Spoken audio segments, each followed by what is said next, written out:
From the station working for you, this is WRTV News at 5:30, streaming now.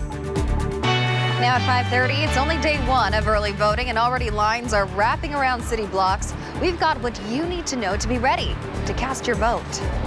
And there could be a big bill for Indiana's Attorney General, the price he may have to pay after a disciplinary case was brought against him. Topping our lineup, we are getting a new look at where we stand with the development of a COVID vaccine. Experts detail on just how many people need to be vaccinated for it to have an impact. And with COVID and flu season, plus the upcoming holiday rush, grocery stores are planning ahead to help avoid bare shelves, what they're doing to make sure they are stocked up during the busiest of seasons. And a lot of states are struggling with getting the virus under control, and there's a group looking at the biggest issues that states are dealing with. The 2020 presidential election is less than a month away, and early voting opens up today across the state. You do not need to apply to vote early in person. This is just something you can show up at your polling location with a valid photo ID and cast your ballot. We spoke to Lisa Lofgreen, the Hancock County clerk, and she recommends people utilize early voting. But if you are an election day voter, she has this advice. I would just suggest that you get there early or come at odd times during the day. Try to avoid, first thing in the morning is always busy. Last thing in the afternoon is the busiest. The lunch hour gets a little more crowded. So if you can come, between that 10 o'clock to noon time area or sometime after lunch, that there might be a reduction in lines at that time. Lofgreen says they have several safety measures in place for this election. They received a large order of PPE supplies so they can disinfect after each voter goes through. Your voting location may have changed, so you will want to double check where you can vote by visiting indianavoters.com. A reminder, we have your voting guide right now on our website. That includes all of the dates you need to know in order to make sure your vote counts. That's all at WRTV.com/vote in 2020. Kevin. Amanda, what a beautiful day. I've said that almost 49 days in a row. How about that? As you look from downtown just to the near west side, all is good, comfortable. Let's go a little more to the west, and here you can see at the Indianapolis Motor Speedway, the windsock at top of the scoring pylon out a bit as we've had gusts to nearly 30 miles per hour. Pop on the temperatures for you in that comfort zone as temperatures are well above the average. 76 in Indy, twin 77-degree temperatures in Lafayette and in Bloomington. The wind out of the southwest is propping up these temperatures, so that will continue to keep our temperatures tonight warmer than they have been. Mid-50s, couple spots could be just slightly warmer than that. Looking ahead to tomorrow, 79, the magic number for the high temperature, and the wind again will gust 20 to 30 miles per hour. We'll talk about the temperature trend for the rest of the week. We'll look at our chance for rain as well. There is an appearance for rain within the 7-day planner. President Trump saying that he is feeling great. Today's his first day back at the White House after being released from the hospital. His doctor says the president continues to do extremely well and that he had a restful first night at home. Now, he did say when the president was released from the hospital that he is not fully out of the woods with COVID just yet. Now, the White House has turned down offers from the CDC for help with contact tracing. In addition to President Trump, multiple White House staffers have tested positive for the virus. According to a federal official, the CDC offered its help almost immediately after the president made his diagnosis public. A spokesperson for the administration says the White House is using a, quote, robust contact tracing program led by the White House Medical Unit. I understand, as an African-American physician, I understand some of the mistrust and the distrust. But we can, come into this flu season with the assurance that it is a good decision. The CDC and American Medical Association are working with the Ad Council to help people learn more about the flu vaccine, particularly in communities of color. CDC data shows that not enough people get the flu shot and people die unnecessarily. Unvaccinated African Americans have twice the hospitalization rate due to the flu.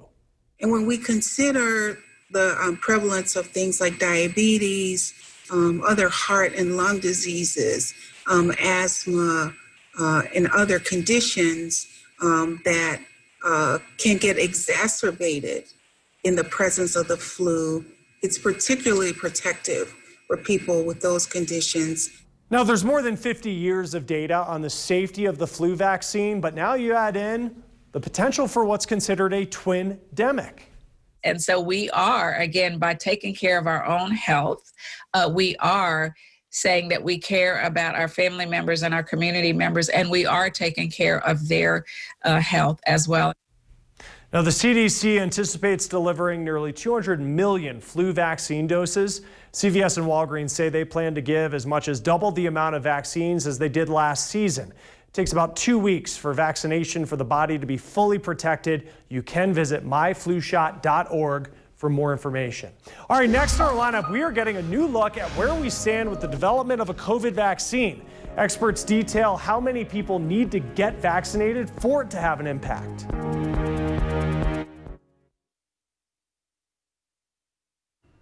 Attorney General Curtis Hill could face a big bill from a disciplinary case stemming from allegations he groped a state lawmaker and 3 other women during a party. The state's Attorney Disciplinary Commission is asking the Indiana Supreme Court to order Hill pay nearly $57,000 toward expenses in the case. Hill completed a 30-day suspension of his law license in June.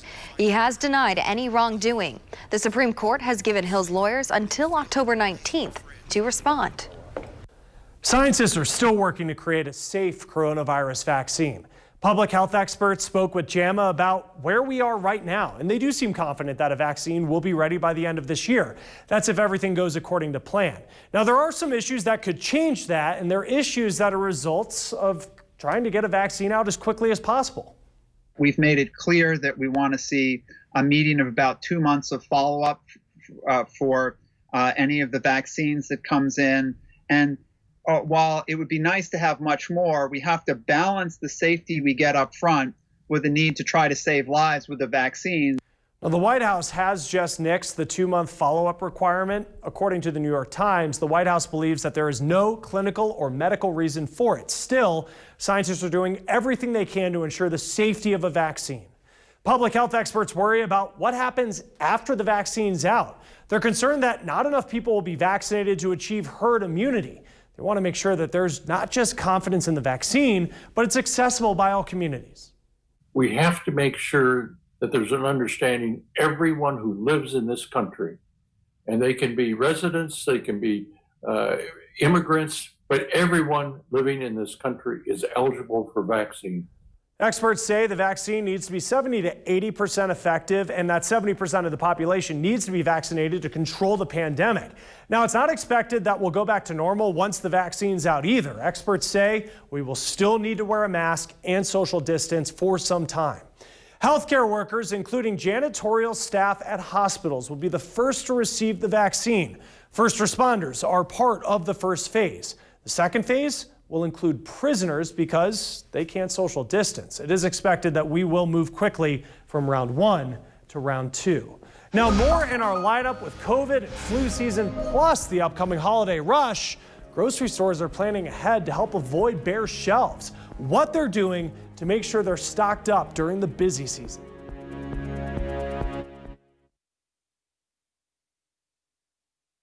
In the coming weeks, Microsoft and Xbox will release new video game consoles for the first time in 7 years. The demand could not be higher.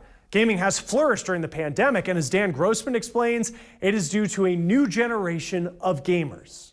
Back in 1975, my car was in the shop. It was a Saturday. Perhaps you're wondering why in a story about video games. The one that went viral, yeah.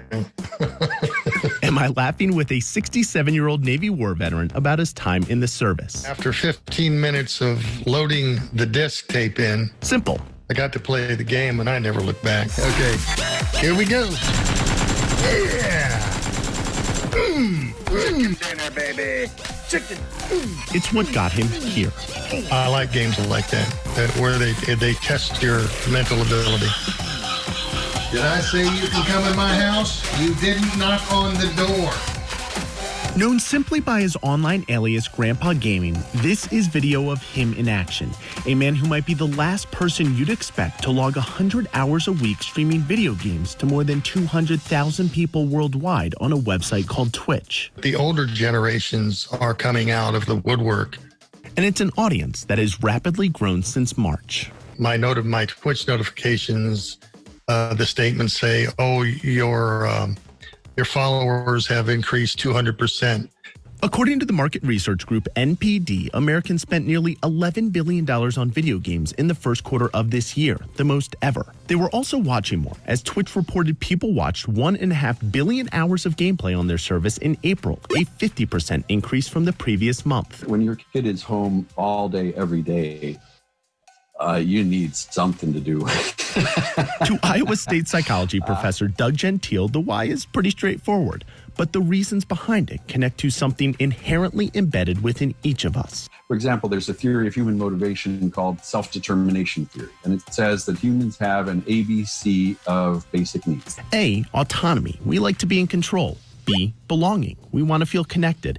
And C, competence. We want to feel like we're good at what we're doing. People come together because they want to share their experiences. What better way to satisfy all those needs that were stripped by the pandemic than a skill-based activity played with other people and a controller in hand? They want to do something, and this is a way of fulfilling that need. To Grandpa, it fills another need as he makes money off of what he does. This is the million-dollar question. What's going to happen? I think the first people to cash in on $1 million are going to be the gaming industry. They've just gotten a whole bunch of new customers. Just not as much as the video game companies who will likely parlay these gains into the future. I'm Dan Grossman reporting. Early voting kicked off across the state. Hancock County is another place where you may see long lines today.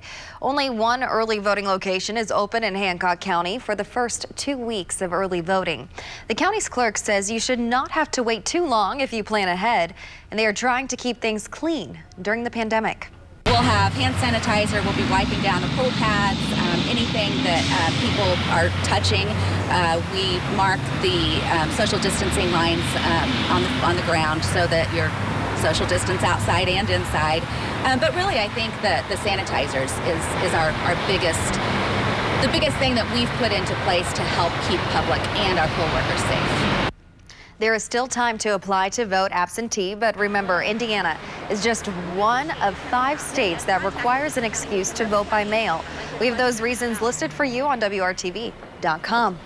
And voter turnout this year could break records, which means you could be waiting in long lines, even if you vote early. This year, there's a new website to help you track wait times for Marion County polling places in real time. It's called Indy Vote Times, and it's hosted by a group called Vote Safe Indiana. When early voting begins today, the website will start clocking current wait times at voting centers across the county to help alleviate long lines. Kevin, those long lines weren't probably too bad today because the weather was quite nice. If it wanders outside into mild temperatures and sunshine, that's a good thing. One thing I need in life is patience, and I have between now and Election Day, I guess, to find those patience.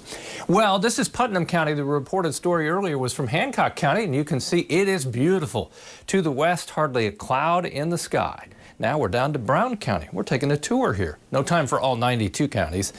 When you stare at the leaf cam, of course, day to day, you don't notice the change that much. But over time here, by the middle and end of the month, we should see peak color. Hopefully one of these times on the Brown County leaf cam in the state park, we'll see some deer cruise through there or bald eagle sitting on a branch. Have I set my hopes too high? That patch of gray that you see on the map and the milky white that you see in the sky, some smoke from wildfires to the west, that will be moving out, but it just kind of creates a little bit of a haze or gauze-like effect on the sky. 70s, mid-70s in Indy, but look to the west. There's the warmth. All it needs is to be invited into the state, and it will be invited tomorrow as temperatures push close to 80 with lots of sunshine, and the wind, again, out of the southwest will continue to bolster those temperatures. But tomorrow night and Thursday, the wind will be out of the northwest. We'll take a little temperature hit, but when you're talking about cooling down this time of year to 73, that's not really cooling down. That's still a very comfortable temperature. My dad, Mark, was one of my best friends. He was such a generous guy. My mom was a giant in her kindness. She was very loving and giving. She was strong and resilient. They're just 2 of the more than 210,000 lives lost to COVID in the United States. Kristen, or Kiza's dad, Mark, passed away from COVID on June 30th in Arizona. She said in his obituary that his death is due to the carelessness of the politicians who continue to jeopardize the health of brown bodies. Seeing those disparities play out in my hometown and in my home neighborhood, and then having my dad go through this awful fight for his life and not be able to make it, I knew that I needed to speak my truth. Fiona Tulip's mom, Isabel, was a respiratory therapist for 30 years, and she was a year away from retirement. She says that her mom continued to go into work, even though she didn't have enough personal protective equipment and knew that she was putting her life at risk. She passed away from COVID July 4th in Texas. My mom was so brave, and I want her to be remembered as somebody who was thoughtful and who was generous and who was a hero, somebody who gave her life to save others. She says in her mom's obituary, her undeserving death is due to the carelessness of politicians who undervalue healthcare workers. This week is a national week of mourning. I think if we keep going on and ignoring the fact that people are dying, we're going to have some pretty traumatic effects later on. So it's important to feel and to share the warmth and to spread the love right now. We are putting a stake in the ground to say we need to recognize. And recognition begins with collective mourning. It gives us permission to mourn out loud. Virtual vigils are happening at 12 p.m. Eastern through Sunday. You can find a link to attend at weekofmourning.com. Food flew off the shelves in March at the start of the national emergency for COVID-19. Grocers and food manufacturers show Chloe Nordquist what they are doing to make sure that doesn't happen again this winter. As U.S. coronavirus cases continue to rise, paired with flu season, holidays, and other factors, experts are once again concerned about what the impact on the supply chain might be. So grocery stores and food manufacturers are preparing for whatever may come this winter season, many resorting to stockpiling themselves to avoid running out. On one side, they're building up inventory to make sure that they're ready for it. But on the other side, inventory is additional costs. Jack Buffington is a supply chain expert. Their concern is that the weeks of inventory that they had before the pandemic hit was not sufficient for them to run out of supplies, right? Particularly for big events, like there's big concerns for big events like Thanksgiving, to make sure that they have ample supply of everything it needs, because that's a big moneymaker for them. For large chain grocery stores, stockpiling in large warehouses is a viable option. Christmas has begun October 1st. The entire supply chain is moving things forward for one reason, due to the risk of supply and demand. We all had to be on the ball a little bit earlier this year. I mean, obviously we start pretty early as it is, but I think because of all the COVID stuff, we've had to really be mindful of how much we're looking to shoot over. Jack says he sees everyone getting concerned about not having enough supply or demand due to uncertainty. COVID was a complete catalyst for what you're seeing as a redefinition of the supply chain and the economy. But I think everybody's getting really scared of not having enough supply and not having enough demand. I'm Chloe Nordquist reporting. Chloe, thank you. And finally in our lineup, a lot of states are still struggling with getting the virus under control. One group looks at the biggest issues that states are dealing with.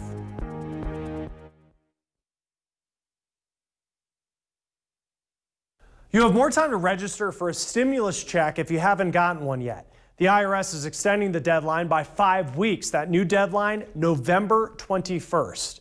Now, a reason some experts think the U.S. has had trouble containing the virus is because states have managed it differently. Inconsistency has jeopardized safety, according to the National Safety Council. This pandemic is not finished by a long shot. So that's another reason why we put this report out when we did, is because we can learn from this. The council looked at 5 areas and how states have addressed the pandemic: employer guidelines, testing, contact tracing, mental health, and substance use, as well as roadway safety. And they say that states really struggled with communication. We also found that some states, while they had great intention, just getting the data to people in a very clear and concise way and making it available at people's fingertips, that also sometimes was a struggle. Testing and contact tracing need work in many areas. The report highlights another issue, which is overdoses increasing in 40 states. We had a good year last year where we started to bring some of that down. It's headed in the wrong direction again. We can all understand why. There's a lot of stress. There's a lot of restrictions of getting support that you need, but it's really important that we look at the states that have done this well. Overall, states were put in 3 categories: on track, lagging, and off track. Only 12 got the best rating. You can see the report on the National Safety Council's website. Well, most live music venues are quiet, but as rent and mortgage payments come due for these businesses, options are running out. Tomorrow we look at what it'll take to keep these venues standing so musicians have a place to play after the pandemic. I'm sure you can feel it. Our warming trend is gaining momentum. We'll stay in the 50s tonight, nearly 80 tomorrow, nearly 80 again on Friday. Temperatures back off just a little bit over the weekend. A lot of details between now and then. The news